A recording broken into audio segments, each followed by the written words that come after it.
Europe, I have a very simple question. What the hell just happened?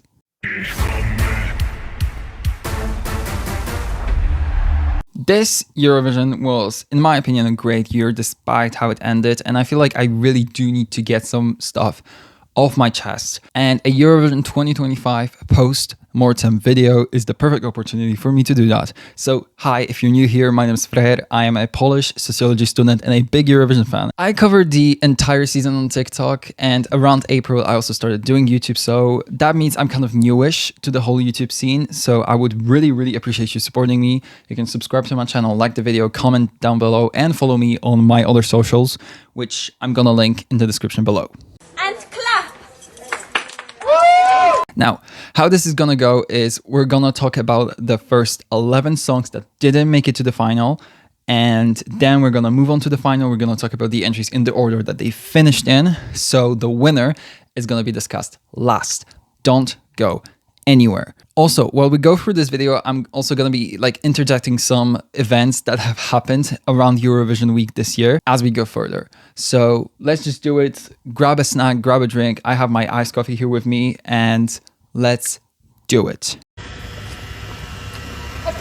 I actually want to talk about one of the main controversies that happened this year before Eurovision first. We got flag policies for both the audience and the artists. For the artists, it was very strict. They couldn't bring any flags outside of the ones of the country that they were representing. So, for example, Napa couldn't bring Madeira's flag, Sissel couldn't bring the Faroese flag with her, and Kai couldn't have the Finnish flag either. This was very disappointing to see, and what was also very disappointing was that the artists couldn't bring pride flags on stage. Our winner, JJ, spoke about how apparently he tried to sneak in a pride flag, but it was taken away from him. Pride flags, mind you, banned at Eurovision, aka the Gay Olympics. And I mean, honestly, I would love the names. I don't think there's much to say here, honestly. I just don't understand why this happened. It's not that hard to recognize a couple pride flags, right? When it came to the audience, basically they could bring any flags as long as their position was allowed according to the Swiss law. As a result, we saw a lot of Palestinian flags doing all three of the shows, as well as the Turkish carpet. I actually kind of like that part. It allowed the audience to speak their mind a little bit more, and I am glad that these flags weren't being censored for the audience at least. However, when it came to the crowd and its censorship, there are more things to discuss later down the line, so we're gonna get to them. So let's get this roast cooking. Let's get this roast cooking.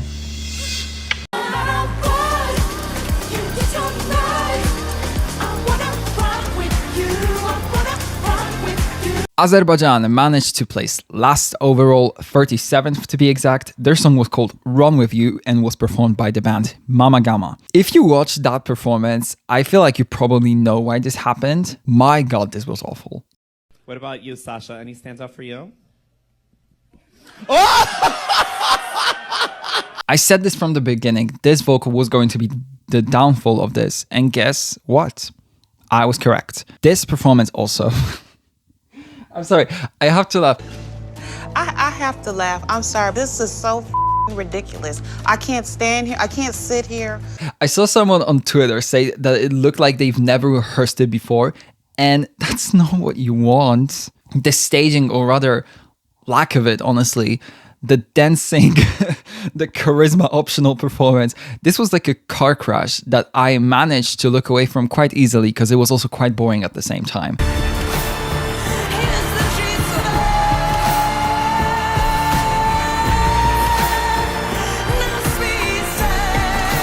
Nina Zizic with her song Dobrodošli finished 36th for Montenegro, and this is quite sad, honestly. Yeah.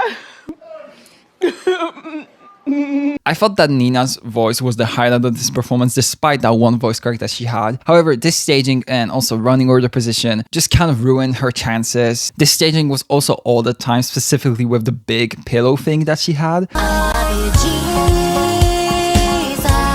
The blindfold in the beginning was cool, but I just don't know what the purpose of it was. Also, the visuals and the lights, this just didn't really do much to stand out in any way. And I am just very sad that this is how low a good song like Dobrodošli placed. But I mean, there are some positives. Firstly, Nina got 12 points from Serbia in the semi, meaning that she got the same amount of 12s from the public as the winner did in the final, which is kind of crazy to think about. And secondly, apparently Montenegro already confirmed their national finals coming back next year, so we can expect to see them in Austria.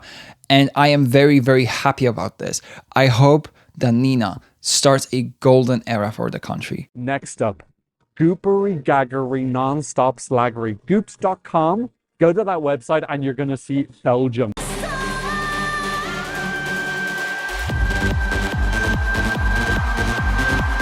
The main headline of Semi 1 was Belgium not qualifying. Red Sebastian with strobe lights placed 35th overall. This was the bet to be the borderline qualifier of the semi when it didn't go through. But the fact that this placed second to last in its semi is more than just surprising, honestly. It's kind of difficult to explain, but I do have some guesses as to why this happened. First of all, the LEDs. I love the imagery of the eyes in the beginning and the color palette, including a little more white and black as well. However, there are some visuals that were just kind of odd. Like, for example, this one. I don't know. I feel like maybe with a different camera angle, no one would bat an eyelid at it, but with this angle, it looks very, let's just say, unfortunate. Trauma, PTSD, trauma, generational trauma,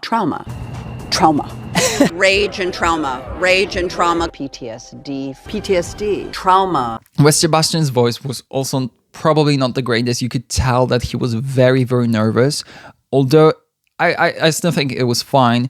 One thing I disliked about this was the changing concept. The platform at Eurosong was so much more intriguing. I also don't really like the lookalikes. They just don't work for me. I also preferred the outfit from Eurosong. Like, this monochromatic red might fit his aesthetic, but it's also just so intense and so eye-catching to the point that there's just no break. There's no point where your eye can land. Give my eyes a break, honestly. And then the main thing here, we all thought that there was just no competition and this would safely qualify. But on the other hand, no one was stunning this. No one had this as their favorite. And when people vote for their winner, or maybe like 3 favorite songs at max, this was always going to lose out. Ultimately, I think 35th is a very harsh result for this, but I understand why it happened. This entry is just so, for lack of a better word, I would say unapproachable. Like, it just doesn't feel human. That's why it lost out to songs like Just Locado, which did qualify.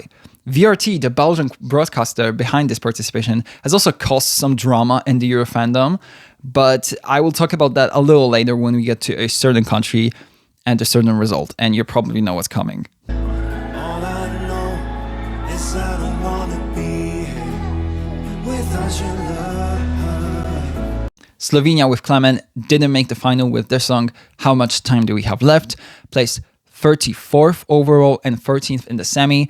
One interesting thing is that this is the only song from the first half of the semi that didn't go through. This song, for me personally, just never really clicked, as I stated in my personal ranking of all Eurovision songs that I did on this YouTube channel. By the way, I will be referencing a lot of my previous videos, so you just, feel free to watch them after you finish this one. But back to Slovenia again. This didn't click for me whatsoever. However, based on this performance, had this qualified, I actually wouldn't be that upset. Like, this was really, really beautiful. I think Klemen sounded great, and this staging was spot on. He was doing so much despite the song being so, low energy.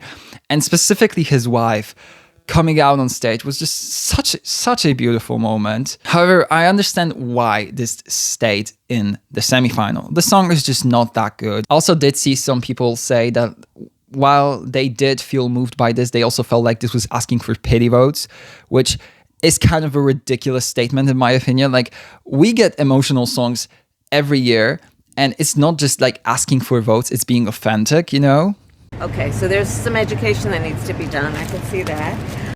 But one thing this song is definitely would be direct. Like, this is something that many people said to me personally, that is just not really that poetic. I personally don't think that was the part that made this NQ. I think this failed because the song itself is just week, and it was very early in the show. It was sandwiched between Poland and Estonia. And there was also another song in the semi speaking about emotional packages. I'm assuming that Portugal was probably the main reason that kind of buried Slovenia's chances. I do also think that not allowing press in rehearsals also might have been a hindrance. This was really, really good, but there was just no way to build hype around it. Overall, I kind of saw this coming, but Clement should be proud because he did very well and exceeded many expectations that the fandom had of him.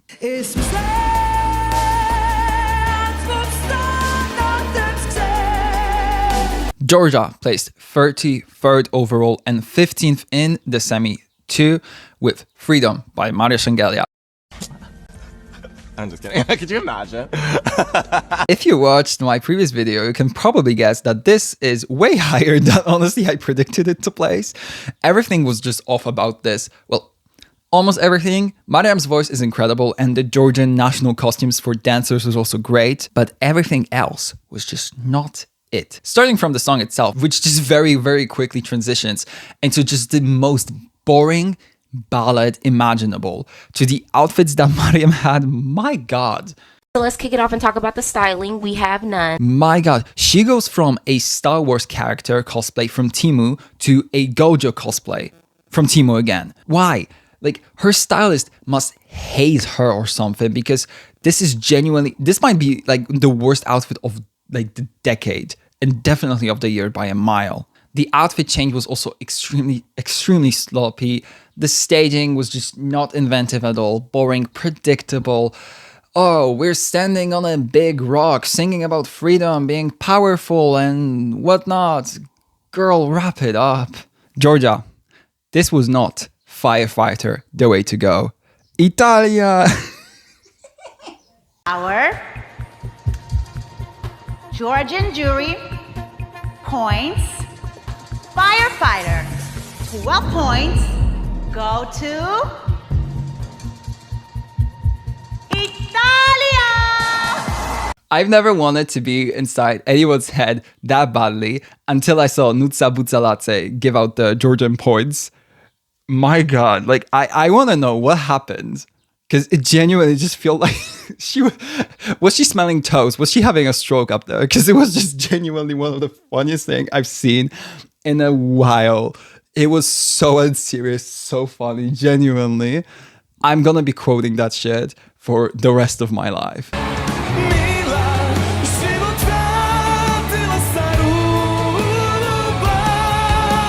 Does he have a song that I like? No. Does he have a voice that I like?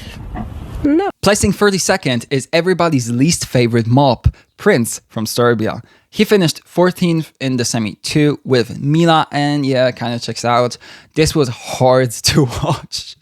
He has a good voice objectively, but everything else about this was just plain horrible. The mop thing, I believe, was supposed to be the moment of this, but it just kind of looked like he was getting dragged to the Kia Asylum instead. And he was being dragged to the Kia Asylum. The dancers also, I don't know, they just kind of tried to make a boring dated ballad be fierce all of a sudden, and it was jarring. Like, that was the last thing this entry needed.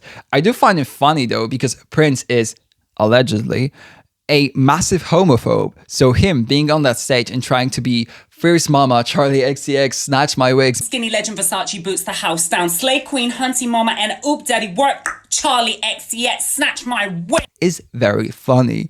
But in the end, this was just always dead on arrival, no matter what anybody else said. And the Serbian delegation did their best to cement their fate as non-qualifiers. They must hate his ass too.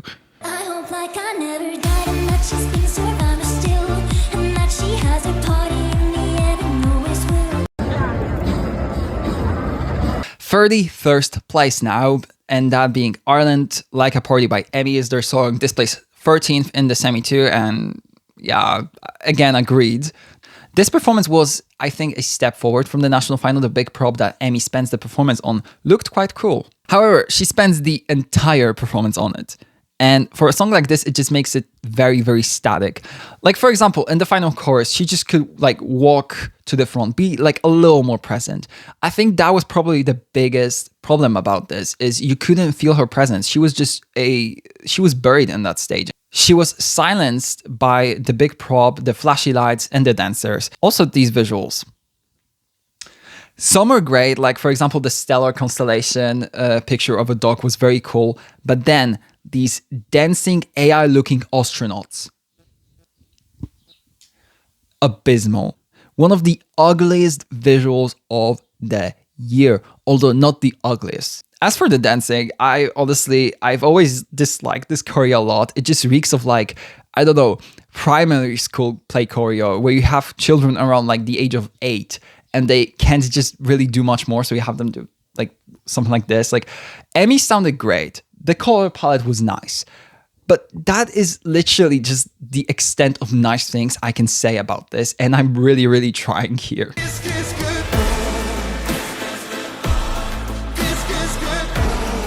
Coming 30th overall and 12th in Semi 2 was Czechia with Adonis and his song Kiss Kiss Goodbye. This was one of the, I would say, headlines of Semi 2, as this was somewhat of a fan favorite. However, this and Q, in my opinion, is kind of easy to explain, unfortunately. It's very, very clear that Adonis is incredibly talented, but this was just not his best performance. He was so nervous, and it's clear that the nerves got the best of him.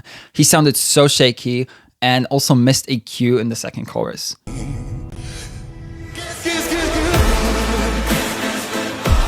Maybe some people didn't notice that, but I think that might have hurt his score. I also don't really get this styling.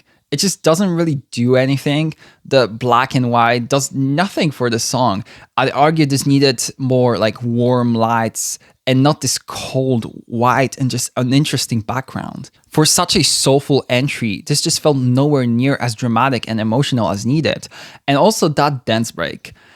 This has been a point of discussion in the fandom. Some people liked it, some didn't, but I'd argue that was the real death blow of this entry. When you have this like deep ballad, you're supposed to make people feel something other than confusion when you suddenly break into a dance break that looks more like it came from a TikTok trend rather than like a Chanel moment. I've been saying this from the get-go, but what this needed was an instrumental or like orchestral break to add to the drama. Adonis was great, and I feel sad saying this about his performance because he truly was one of the sweetest people this season and deserved so much better. But unfortunately, when judging this performance, you do have to at least try and stay objective. Either way, I think Czechia shouldn't be deterred by this result and should be proud of this entry because it was really good, and until the semi-final, everything looked like they were gonna qualify. It was just a bad night for Adonis. Take a bite of my poison cake.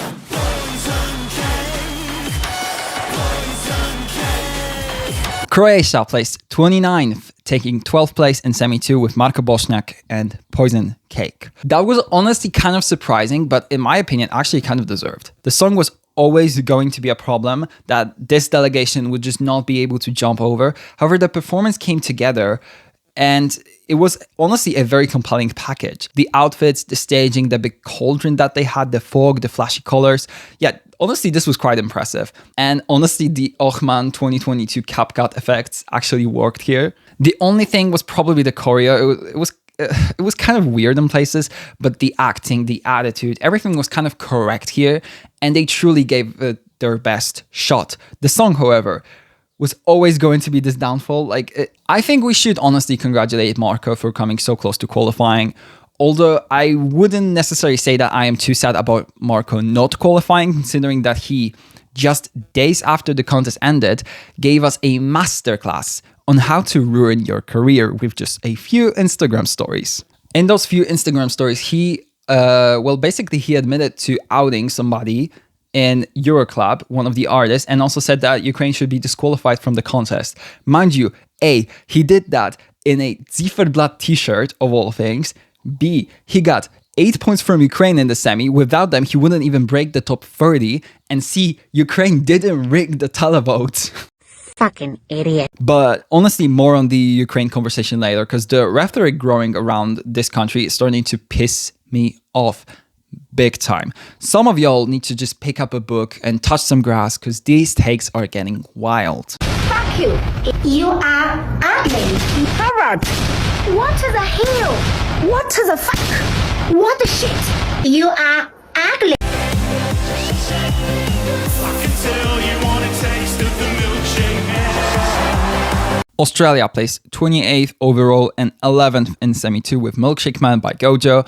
And I would say that out of all of the non-qualifiers, this was the one that was probably the most surprising to me, to the point that I find it honestly kind of difficult to explain why exactly it happened. This song was staged very well. Gojo was also amazing on that stage. The mixer that served as like an outfit change tool was one of my favorite props of the entire year. The graphics they used were also so fun and colorful, and the outfits were definitely on point. This, I wouldn't say this had like the best vocal of the night, but the vocal is not the selling point of the song, it's the craziness and the personality instead. Maybe the audience picked up on the quite sexual nature of the song and that was a turnoff, or maybe it was the first running order position. Actually, no, maybe it was the crowd interaction. The audience was just fully muted for most of the performances, so when we get to the "when I say sweet, sweet, you say yum, yum" part, and first you hear like just no response. When I say sweet, sweet, you say yum, yum, sweet, sweet, sweet, sweet. And then you suddenly hear the canned response that is on the backing track. I say sweet, sweet, you say yum, yum, sweet, sweet, yum, yum, sweet, sweet, yum, yum. That's just that, I wouldn't say that creates the best of feelings, but either way, out of all of the NQs this year, this is the one that, in my opinion, deserved better, and I think that this should have made the final.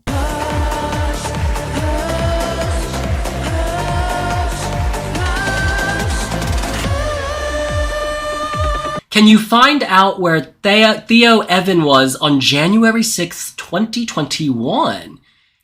Sorry. Now, is this a mystery? Was this a publicly asked question, or is this some kind of internet conspiracy stuff? Because it kind of fits in famous days in history. What? Cyprus placed 27th, making it the highest placed NQ of the year. Theo even represented them with Hush, and I was actually kind of surprised on like how close this came to qualifying.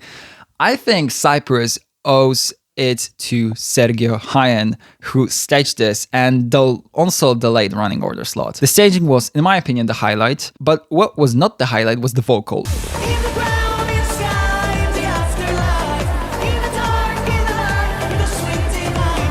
And the madness. So again, my prediction ended up being correct. It was so just like thin and unsupported. That goes to show you that you can have like just fully the greatest staging ever, throw however much money you want at it, and if the vocal is not it, people are just not gonna engage with it. That is exactly what happened to Hush. You cannot take a mid song with a bad vocal and use an expensive staging to suddenly send it to the final. That's just not how it works. And now, I would say it's time for a quick summary of the semis. Overall, I thought Switzerland did a great job of running all three shows, and the semifinals were also really, really good. We saw some great interval acts. That opening of Semi 1 was just truly glorious. They also had the song introducing the country of Switzerland, which was honestly kind of incredible. And I always love when countries do this. Petra Mede got to have a cameo, but like what was not great was this line.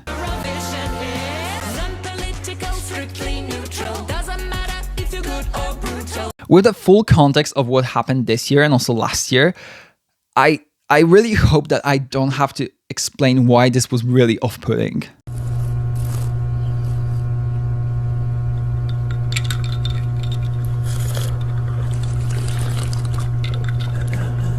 We also saw the return of some 2020 acts who performed their songs from 2020. One thing though, I massively disliked the fact that all four of these artists that came back were ones that still got to compete in 2021. Call up Ulrike, call up the Mamas, Bendolik, and even Afina Manukyan, you know? But at least we got to see Répond de Moi on the Eurovision stage, which was truly like a life-changing experience.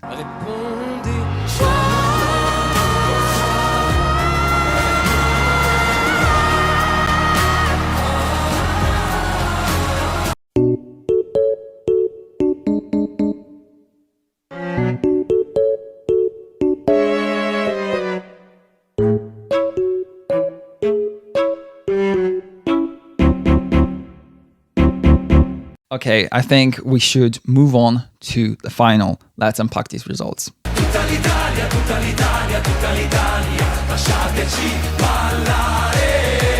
San Marino finished last in the grand final with Tutta l'Italia by Gabri Ponte, and yeah, I kind of saw this coming. This was basically the borderline qualifier from its semi, and it literally qualified only thanks to Italy. This performance was honestly okay, but I thought the main challenge of Gabri being a DJ was dealt with very well. They gave him a face mic, which really made it seem like he was singing the song. His console was also very, very cool. However, this performance also gave us probably the most cursed visual of the entire year, if not the entire decade. If you think Ireland's dancing astronauts were bad, which they were, let me introduce you to this AI-generated looking statue of David chewing gum.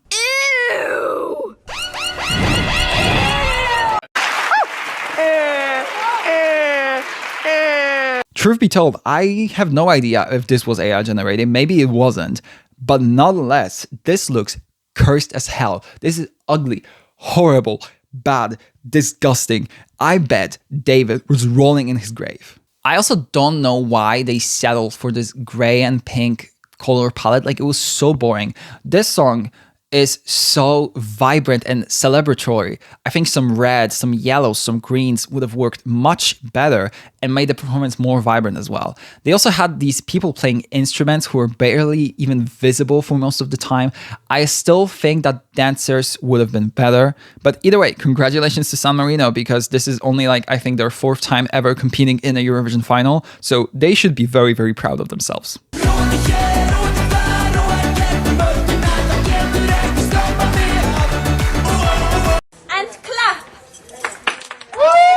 Placing 25th is Iceland. Hroa by Vab was their song, and I feel like by the end of Eurovision week, basically everybody fell in love with these guys. I am obsessed with the way they promoted themselves. It was just so much fun to see. Them qualifying was so much fun, and that honestly applies to the performance as well. It was perfect. The energy was perfect. The Minecraft-inspired visuals were so much fun to see, and they fit them to a T. I just love these guys so much. I'd argue they deserve better, but I was just not really surprised by the 0 they got from the juries. Some of the best songs in Eurovision history get shafted by the juries. Just look at, for example, I don't know, Nendes Narkotikumidis Eteime Kumedagi last year from Estonia by Visminus Nempulu. Vab have such a bright career ahead of them, and I just cannot wait to see what they do next. Trust and believe, I will be sad.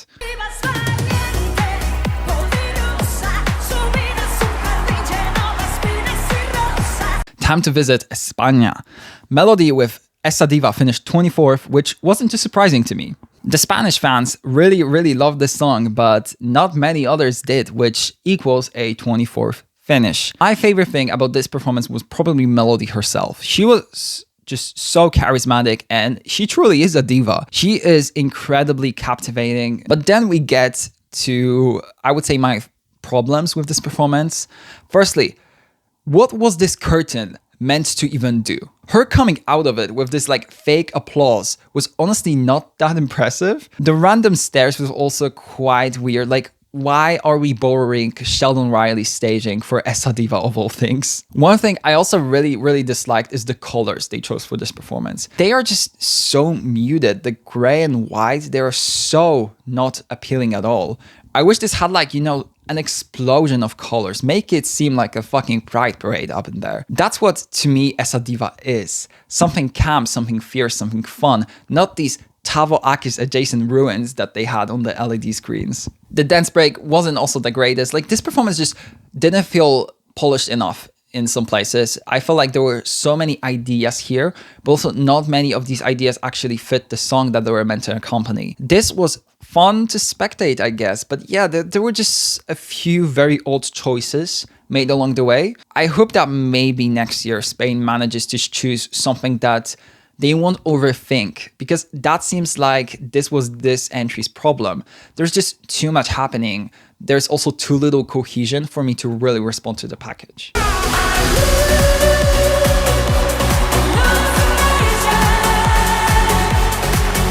Time for 23rd place, which is Hallucination by Sissel representing Denmark. First of all, we do have to congratulate Sissel for accomplishing what for years seemed to be impossible. breaking Denmark's very long non-qualification streak. The last time Denmark has appeared in a Eurovision final was in 2019, meaning that this is their first qualification this decade. And clap! Sissel clearly really wanted this so badly, and she accomplished what she wanted. This staging... I gotta be honest, when I first saw it, I was very, very worried. I was on Sissel's side, don't get me wrong. I really wanted her to make it, but when I saw those snippets, girl, I was ready to be saying goodbye to her. I was not sure about most of the choices made here. The curtains behind her were so thin, and the effect of like dancers behind them was just not impressive at all because you can see them from the sides. The costuming I also wasn't really sure about, but okay. I think my favorite part about this performance was probably, just like in Essa Diva, the artist herself, Sissel. Miss Ma'am, she is charismatic as hell, to the brim. She also hit those notes perfectly.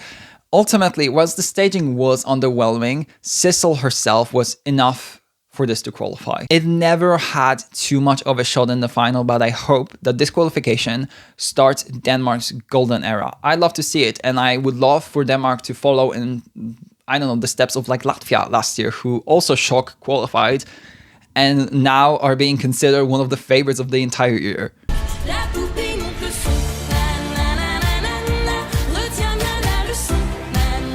Luxembourg placed 22nd with Laura Thorne and La Poupée Monte le Son. Okay, fun fact. This is actually Luxembourg's worst result ever. They might have a 100% qualification rate as of now, but until this year, the worst place was 21st, so now they have placed 22nd. Now, I never really connected with this song that much. However, one thing I cannot deny is that this might be one of the best stagings of the entire year. The opening with her laying on the floor with a dollhouse and Franz Gall's performance playing in the background was so fun. They also used the frame very well. You see this like electricity visual running through it to accompany the line that mentions electroshock. Laura also performed this so well. The choreo was good and she sounded incredible. She improved so much from the national final. It was honestly crazy.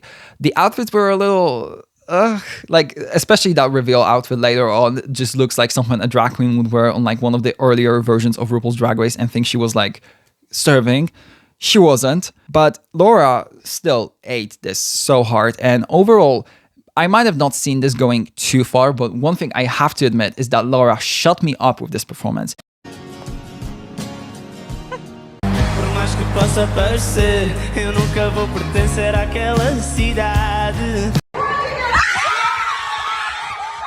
Napa placed 21st with Deslocado representing Portugal. This song obviously means a lot to me considering how I ranked it in the first video on this channel. First thing I do want to say is this qualifying defied the odds in a way that we've never seen before. This in the betting odds had 14% of a chance to qualify, making Deslocado the song with the lowest chance, according to the bookies, to ever make it to the final.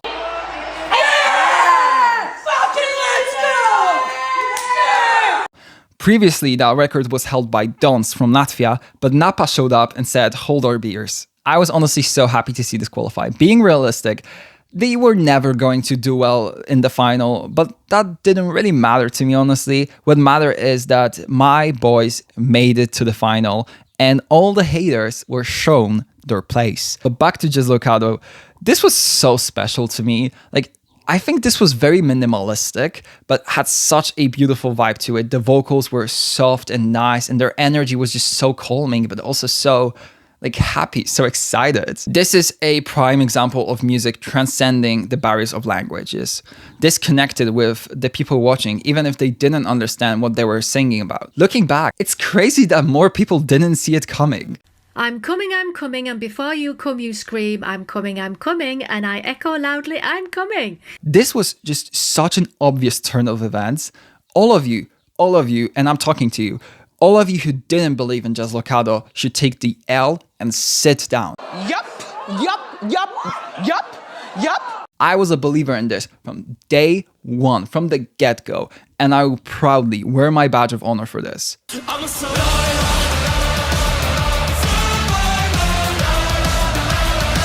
Armenia time. Park with Survivor finished 20th in the grand final. I still don't really like this Imagine Dragons B-side reject.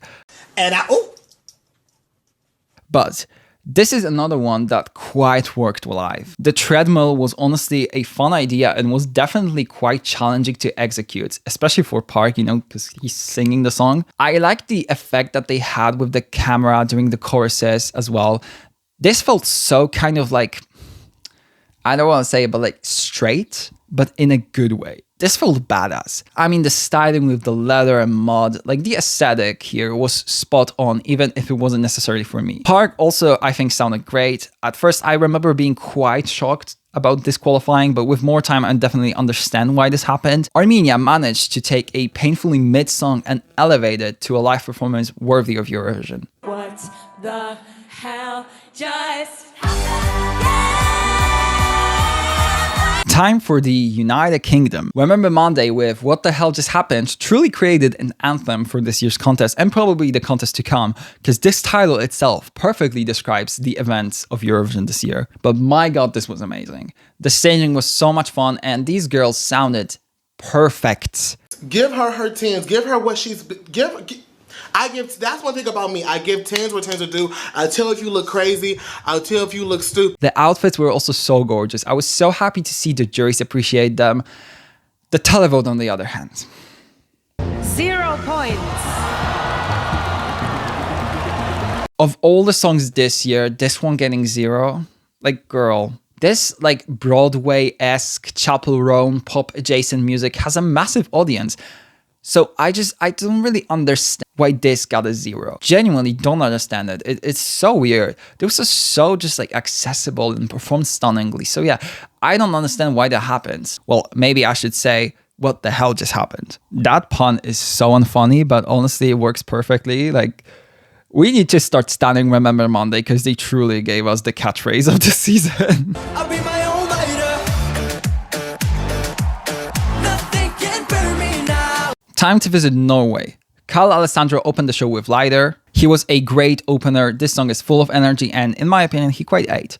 Mind you, right before his first semi-performance, Lumos stole his wisdom tooth, and the fact that he recovered in less than 2 days is kind of insane. You could hear that his voice was quite strained in the final performance. He did look kind of tired, but he still managed to absolutely serve. 18th place does feel a little low for this, but I do think that it was mostly due to the very early running order position. I wouldn't necessarily call this like one of the robbed entries in the final. Like, though, this was an okay finish, but there are plenty of robbed entries coming along. I do it all the time, yeah, I do it all the time.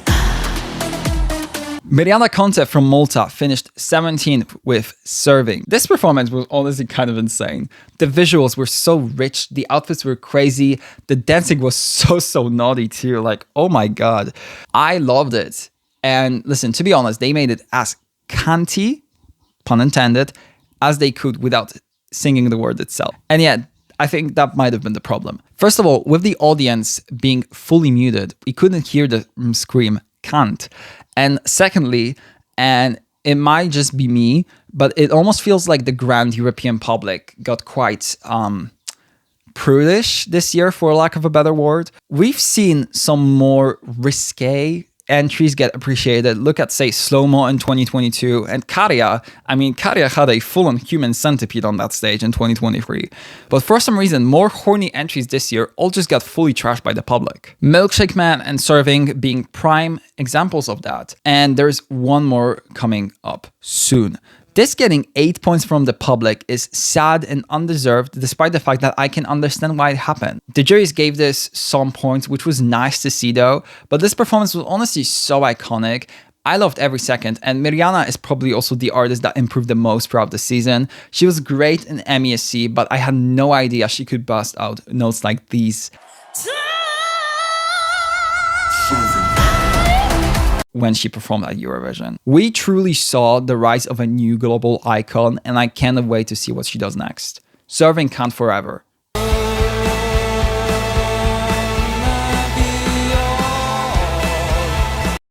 My one thing was I went into the Disney Channel building and I sat down with the president of Disney Channel and I said, I want to make history. And that's what this is. Lithuania placed 16th with Tavo Akis. This performance. My God, Tavo Akis is not like one of my favorite songs of the entire year. I get it, but it's just not my personal favorite. But this performance, my God. They reused the national final visuals, but upgraded them to the Eurovision stage, and the effect was absolutely stunning. This also had one of the best camera shots of the entire year, with the close-up on Lucas's face. His voice was also incredible. This whole thing was just such a masterpiece. Lithuania is truly that one country that always manages to surprise me. They do mysterious stagings so well. They have a way of keeping things very simple but still incredibly impressive. I mean, look at, say, I don't know, Luktelk or Sentimentai. They've been cooking so hard for the past couple of years, and I think we are overdue for a Lithuanian victory.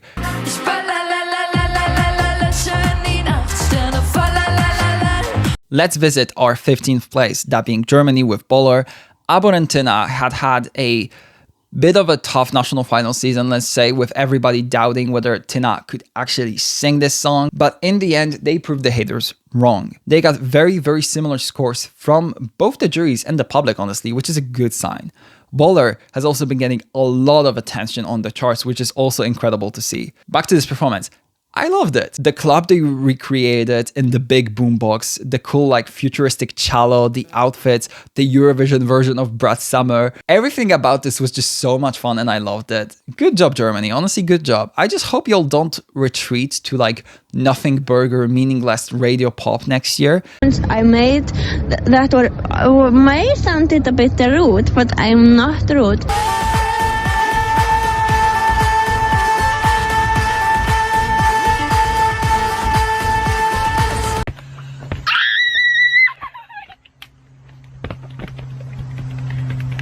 14th place time.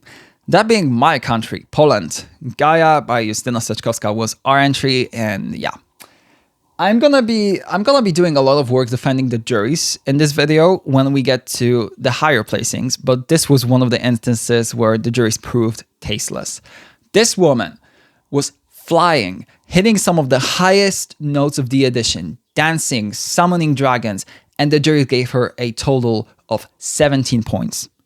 Like, girl, let's be serious for a second. This getting 17 points in what universe? Luckily, the televotes showed up for us, and 139 points is a great score and really proved that Justyna is the people's princess, even if the juries robbed her. But back to this performance. Wow. I mean, wow. Just wow. The dancing, the fire, the visuals. Like, I genuinely don't know what to say. This was just insanity. I'm so proud of this being the performance that represented my country on such a prestigious global stage.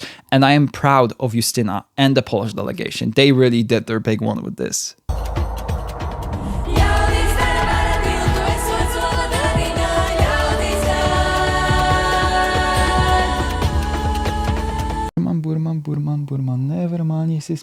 Latvia finished 13th with Burman Laimi and Tautumeitas. This was considered to be a borderline qualifier before the show, and then my girls proved everybody wrong by basically winning the second semifinal. Spoiler alert, I don't believe the score for Israel is realistic, so yeah, in my book, Latvia did win the second semi. Then they received 116 points from the juries, including a few 12s. Whoever you are, thank you. I am so proud of Latvia. Look at the record in the contest. First, they were non-qualifiers, basically since 2017 on. Then in 2024, they shock qualified. And this year, they actually made a massive mark on the contest, placing top 2 in their semi and making it to the left side of the scoreboard with a magical performance. And clap! This was probably one of my favorite stagings of the entire year. Their costumes, the kind of like siren nymph creatures they're just so gorgeous, and probably my favorite costumes of the year as well. They're dancing behind that like curtain. They come out of it, sing for a bit, and then hide behind it again. They play with it. It almost feels like they're actively just like teasing you, daring you to come closer and experience their enchantments in person. Their voices were perfect. I am just so proud of Tautumeitas. They showed everyone why they needed to start paying attention and brought Latvian language back to Eurovision in a spectacular fashion. I am so excited for what's to come for Latvia in Eurovision in the coming years. I really wouldn't have anything against going to Riga anytime soon.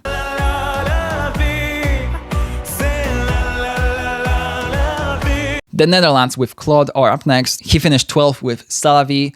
And before I get to talking about the performance and the score this got, I need to say something. The hate directed at Claude from the fandom and the Dutch media is disgusting to see, and it's clear why he got so much of it after just like one dodgy rehearsal. Rehearsal, mind you, not actual performance. This is so obviously rooted in racism, and it's awful to see. Some of you need to go do some soul searching and get your shit together. This is not good. Why are you saying this? But back to the Netherlands. This was a finish that I personally agree with. That's where I would predict them finishing. I do kind of like this. The performance was quite nice as well. It was very minimalistic, and I feel like maybe that wasn't to its advantage. I wish we had seen more of the use of like the lights and LED screens during the choruses, because most of the time they were just like dancing and singing in front of a dark void, and that didn't really look that appealing to me. Claude's voice though was absolutely gorgeous, and he deserved those jury points. I knew that the televote would never show up for something like this, as much as the juries would. So overall, this placing I can understand, but once again, to all of the haters of Claude, get alive and touch some grass.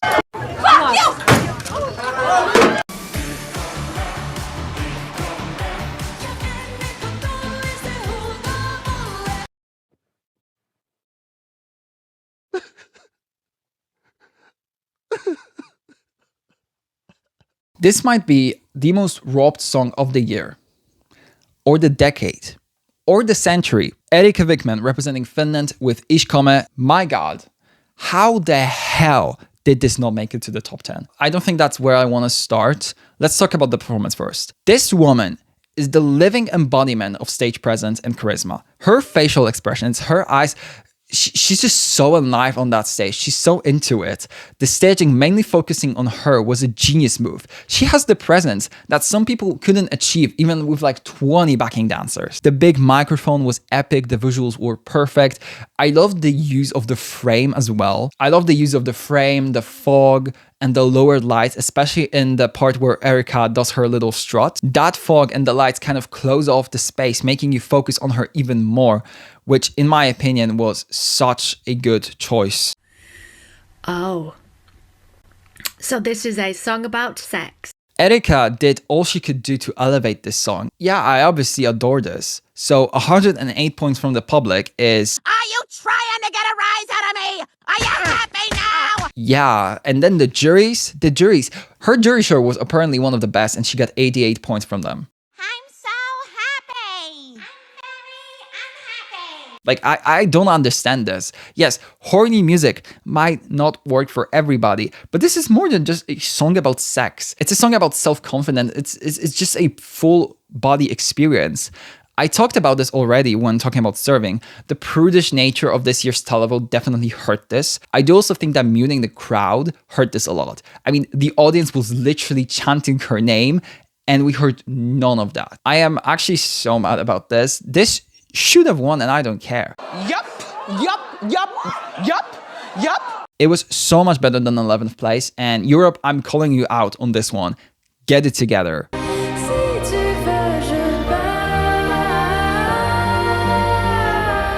And we're in the top 10, and we're opening the top 10 with one of the craziest results of all time. Switzerland came 10th with Zoeme and her song Voyage. Before we talk about this result, we're gonna talk about the performance, and I love this. I love this. I adore this. Every moment was so well curated. Zoe looked like a Renaissance painting coming to life. The jewelry was perfect for this. I also love the moment where the camera turns around and we see Zoe in front of thousands of lights in the audience.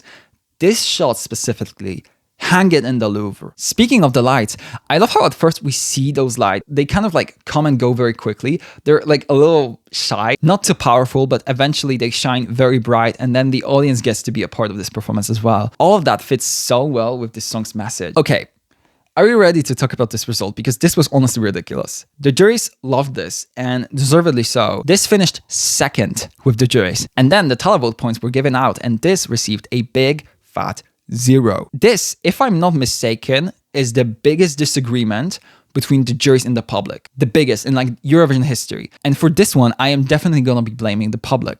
How did no one get this? Like, how? This stood out so much. I don't understand how this happened. It's so accessible, so moving, even if you don't speak French. This being a nul point from the public is proof of why the argument of, oh, Eurovision should be televote only is dumb. Bitch, you're going down.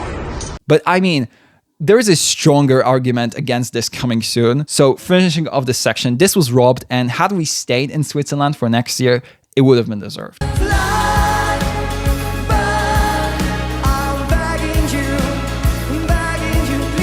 She's powerful. She knows what she wants. When you walk into the room, you know she's a blessing and a curse. She's wild, she's free, she's dynamic. Ukraine time. Zifferblatt with Bird of Prey came 9th and also won the first semi-final. This was one of my favorite performances of the entire year. Ukraine doesn't have a big budget again. They are being invaded as we speak, so that isn't really surprising, but they are showing how to succeed in this contest without having millions of euros to spend on advertisement, you know? The subtle storytelling with the little lights was so beautiful and fit the message of the song so well. I love the whole like anime, like 80s kind of aesthetic that they had. The voices were perfect. I mean, in the final, okay, Daniel did sound a bit strained, but it was still fine. It was probably nerves and also the fact that he had to perform the song every day. The backing singers were also incredible. The colors, insane. The outfits, so gorgeous. Everything about this was incredible. I loved it. I really, really did. And clap.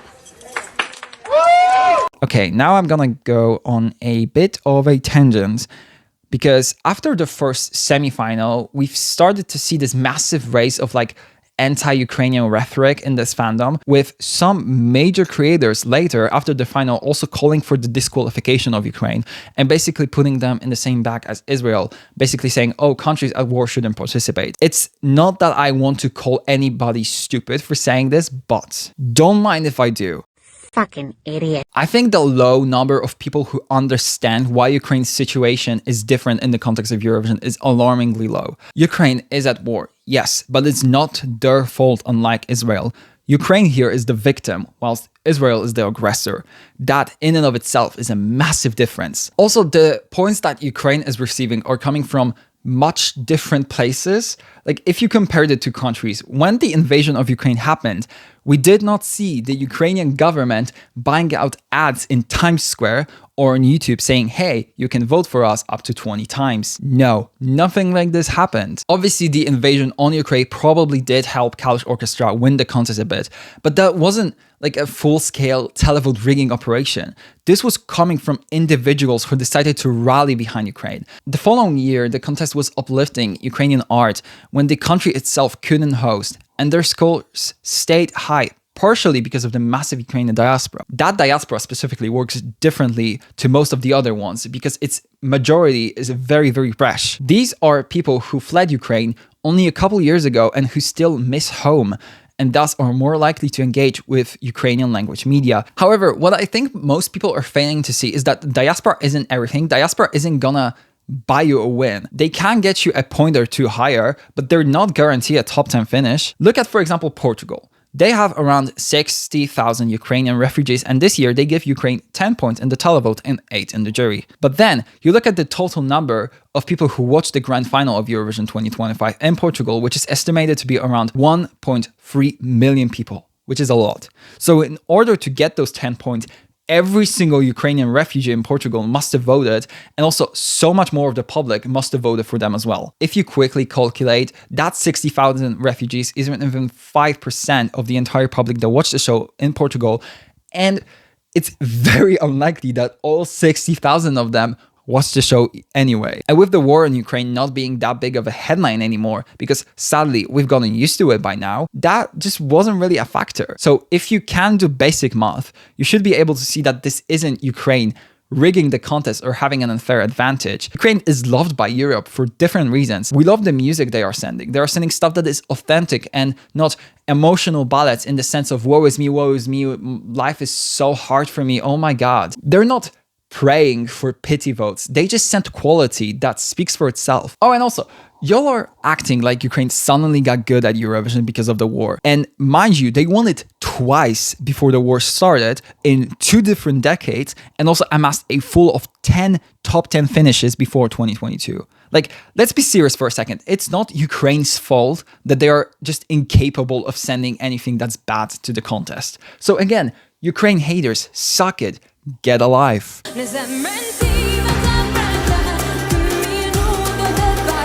Albania gets their 3rd best result in Eurovision history with Zierm by Škoda Elektronika placing 8th. Whilst this is a great result and I was happy to see it, this is another one of those rare instances this year of the juries fucking up. 45 points. 45 points for this.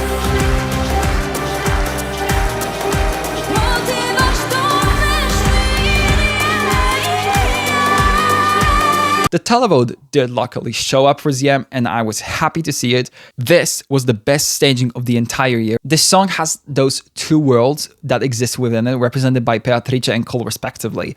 The way they showed the opposition between them with an actual barrier and different color schemes, just perfect. Cole absolutely ate that. He looked so foreboding. So we moved to LA.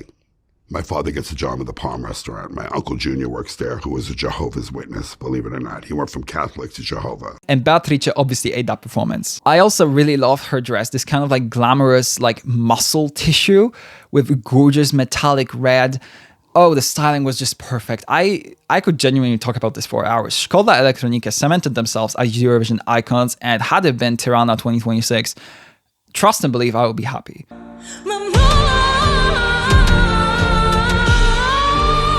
Time for our 7th place, which was awarded to France, represented by Luan with her song Maman. That is what like entry number 10 that I'm gonna consider robbed. The song itself, perfect. Luan's voice gave me goosebumps. Her acting was also so good. I watched the final with a couple of my friends, and this was the only one where the entire room was silent for a full 3 minutes. I was there cuddling with my other friend, both of us just fully sobbing. The staging I thought was incredible, although I do think it could have been polished a bit. That one unfortunate shot, and you know what I'm talking about, was not the best imagery for this, but then the hourglass made of sand falling down was just so cool. I still think that this was robbed. I don't care. 50 points from the public. Tasteless. Not much more to say here. I'm just pissed.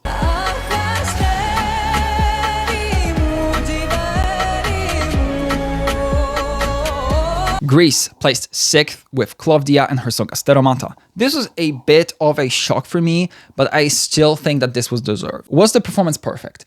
No, it was definitely not. And I still don't understand the styling, especially that ponytail. Like, she just looks bold. She's bald! She's bald and she's torturing people who have hair! Oh, and both dresses, in my opinion, are kind of weird. I'm sure that there is like a reason for them to be there, but it's not a reason that I am aware of. That outfit reveal specifically at the end was just so random. And if there is meaning behind those outfits, then the Greek delegation did a very bad job translating them to the public, because a regular watcher or even a crazy deranged Eurovision fan like me is not gonna know what they are meant to represent. So if your concept has to be explained, I wouldn't call it the most successful. Like, look at, for example, Latvia. Latvia translated very well. And you don't have many questions about the styling or the choices that they made creatively, because they just all make sense to the viewer, even if they are not familiar with Latvian folklore. I did like most of the visuals though, and again, Klovdia sounded incredible. It's not that surprising that the juries rallied behind this, but this song getting more points from the public than from the juries genuinely surprised me. I did not see this coming, but this is Greece's best result this decade, so they should be proud of themselves.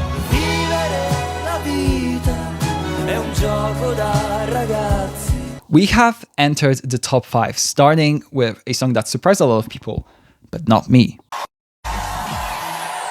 Italy gave us Luce Corsi with Volevo essere un duro, a song that I predicted to be in contention to win just a couple weeks ago. And guess what? I was kind of correct. This placed 10th with the public and 4th with the juries, and very much deserved it. This felt so authentic. The subtitles, I want to say, were a controversial choice. Some people really disliked them, but I thought actually they were quite successful considering how important the lyrics are to this entry. The harmonica was also so much fun to see.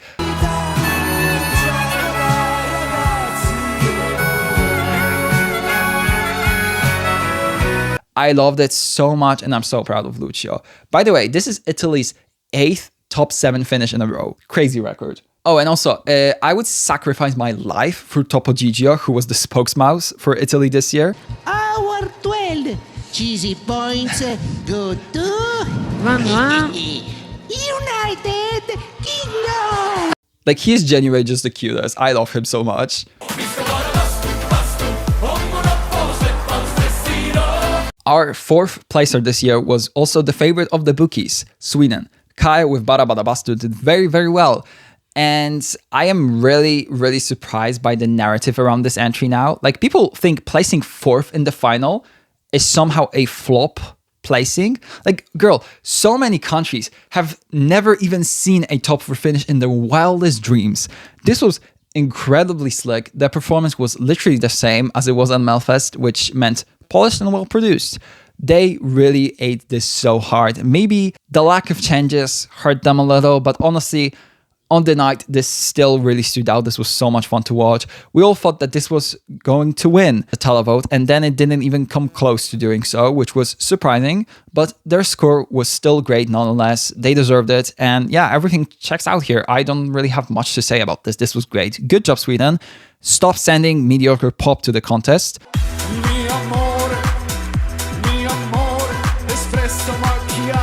Top 3 time, and I guess this entry did kind of make me eat my words. Estonia gets their 2nd best result with Tommy Cash and Espresso Macchiato. And guess what? This started to click after the final for me. Oh, she is as fake as press-on nails. Hey, baby girl!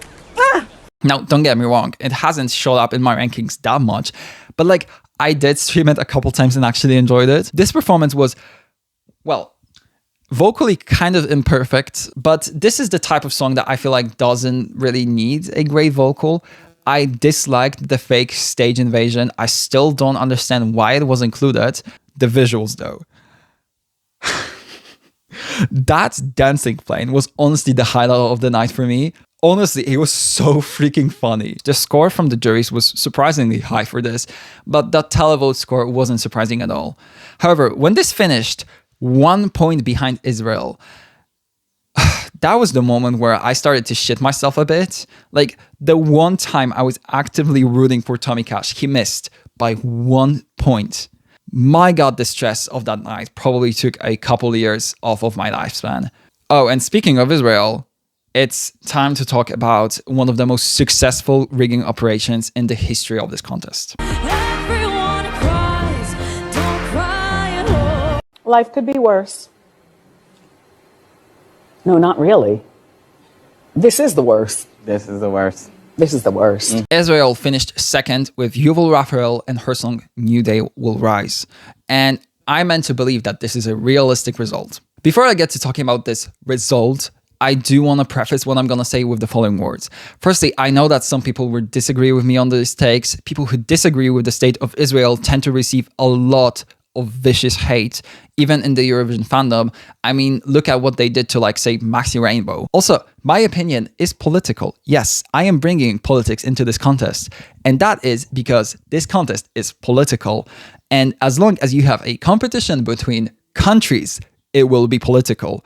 But let's just get this over with. This song is a ballad, and the last time we saw a ballad in the top 3 of the televote was, well, last year for Israel, which was also a very dodgy result, but excluding that, the last time we saw that was 2021 with France and Voila, which was 10 times stronger than this.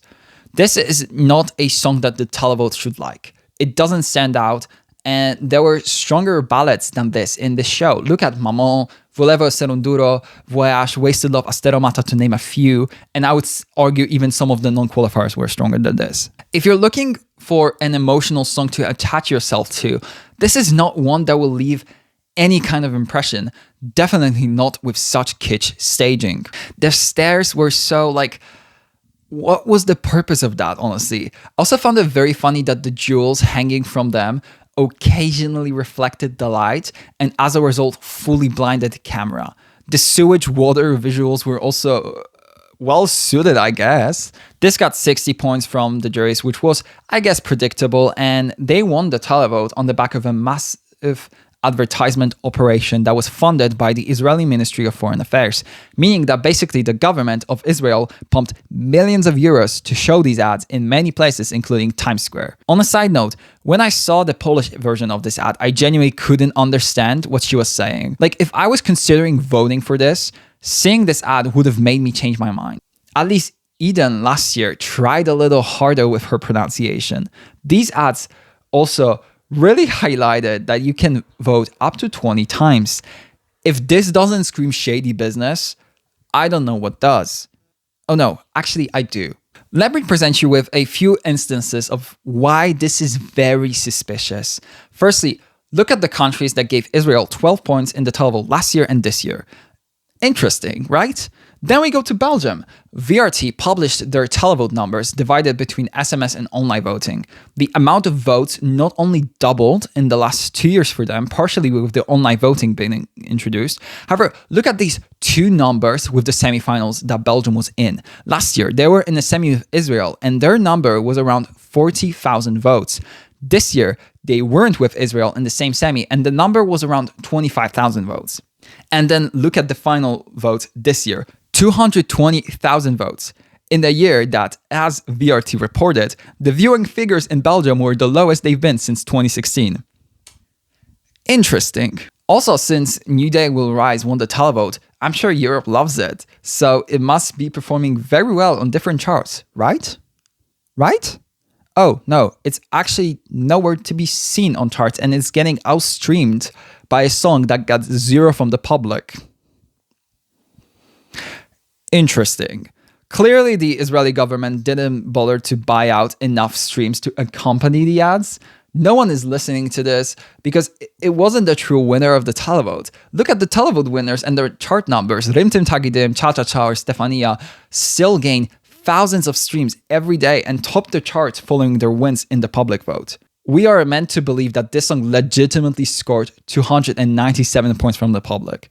Girl, please. Everyone who has half a brain cell can see that this is so clearly manipulated. And then, after creating an extremely suspicious result, the Israeli delegation had the nerve to call out the juries for only giving them 60 points. Girl, please. Also, I know that math might not be my strong suit, but 50 more points wouldn't give you a victory. So yeah, clearly math isn't your strongest suit either, Mr. Man. Both New Day Will Rise and Hurricane were mid-ballots. Mid-ballots, I repeat. They're not something that logically should be winning the televote, let's be honest. Ballots like these typically fail to win their national selections to begin with, and then, if they even make it to Eurovision, they either fail to qualify or they qualify borderline like 8th, 9th, 10th in the semi. Then in the final, they get some jury points, the public blanks on them, and they finish somewhere between 22nd and 16th. That's how songs like these should work at the contest. Specifically, New Day Will Rise. Hurricane was way stronger vocally and as a song. New Day Will Rise just feels like if ChatGPT was asked to rewrite Israel's 2024 entry, just with different words, and that's how you get lines like, everyone cries, don't cry alone. This definition of a C-tier nothing burger winning the televote is clearly insane. Total chaos. That dread turned out to be justified. Booing, the heckling, the atmosphere was acrimonious. Since the final took place, we saw a lot of broadcasters come out and talk about the suspicious result televoting-wise.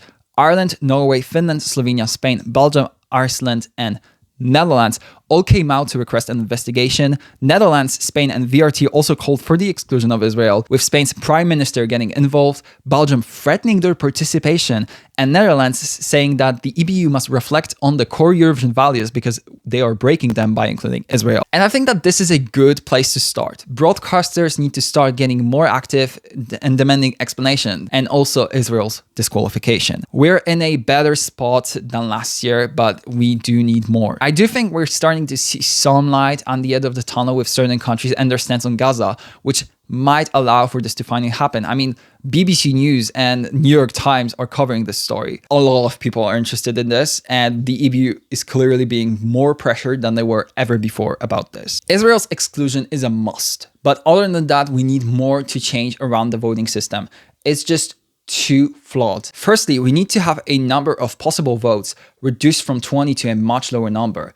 This will dramatically increase the cost of a rigging operation. Another thing that I would personally love to see would be like a junior Eurovision system where you are required to vote for at least 3 countries. Now, here I'm gonna admit that I am not too versed on junior Eurovision. I don't really follow it that closely, but it is a system that apparently is in place and I would love to see it used in actual Eurovision. I would also abolish SMS voting altogether. SIM cards are so cheap and easy to swap in and out. I would also ban advertising in certain conditions. First of all, ads paid by the government are completely off the table. Secondly, ads shouldn't display the word vote or the number which to vote for. So, for example, let's say that I am right now Erika Wickman, right? Hey, I'm Erika Wickman and I'm representing Finland in Eurovision with my song Ich komme. I hope you enjoy it. That's it. But not even safeguards like these ones can fully rule out Israel buying a victory in the coming years. This is a dramatic situation for the contest to be in, and I honestly hate it so much. I'm saying all of this as a massive Eurovision fan. I love this contest. It has introduced me to some of my favorite artists and one of my favorite fandoms in the world. It's such a great display of different cultures and languages that you don't see often and creates an amazing atmosphere. To add more to that, this year, having started covering the contest myself, I was amazed by the love and the engagement I've started to receive in such a short period of time. I love this contest, and that's why I feel the need to be critical of it. Some people are not gonna like that, and considering the fact that I want to apply for press accreditation for next year, these words might bite me in the behind, but the longevity of the contest is far more important than one press accreditation. And that longevity is at risk as long as Israel's pushing of propaganda is entertained. They use this contest in a way that is blatantly political to show how the entire of Europe loves them, which is completely not true. And here I do also want to call out both the creators and the fans themselves. By including Israel in your rankings or covering the entry at all, you're actively enabling the state of Israel to further its propaganda and thus endangering the contest. Especially those of you, and I have some specific names in mind that I'm not gonna say, that glaze over Israel but then turn your backs around to shit on Ukraine. Get your shit together. We cannot keep doing this every year. And to the organizers, you cannot let your event be used in this way because it will eventually bring it to disrepute. Now, I realize that I have been talking about this for a long time, so now it's time to end on a good note. Let's talk about the real people's champion, JJ from Austria.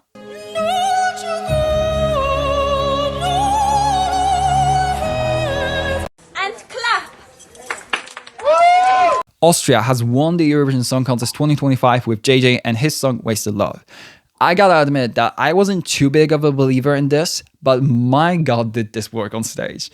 This black and white old film kind of aesthetic was so cool. The big ship with the waves and the shaking camera. The effects were so over the top but incredible. This song obviously got some help from the staging to win, but the real make or break thing here was JJ's vocal, which was perfect on the night. His vocal was on the money when it mattered most, and I was not surprised to see this one win the juries. That meant another jury victory 3 years in a row now, but this one feels a little different. First of all, JJ had a lead of 40 points in the juries, which is not that much.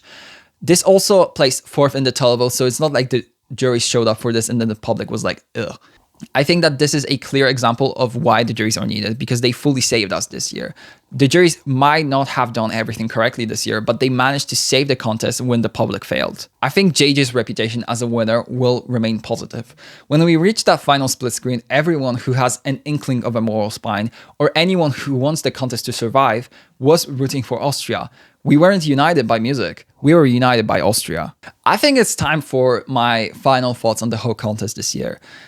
I think this Eurovision managed to be way more peaceful than last edition, even if it almost ended in a massive crisis. However, it also exposed some incredibly grave issues with the contest that need to be addressed as soon as possible. I have hope for some changes in the future, but they need to happen in order for the position of the contest to be safer. I trust that they're gonna happen, even if that makes me naive. I might be a little worn out by this edition, but I will refuel soon. And I will get ready to pack my bags and fly to Vienna next year.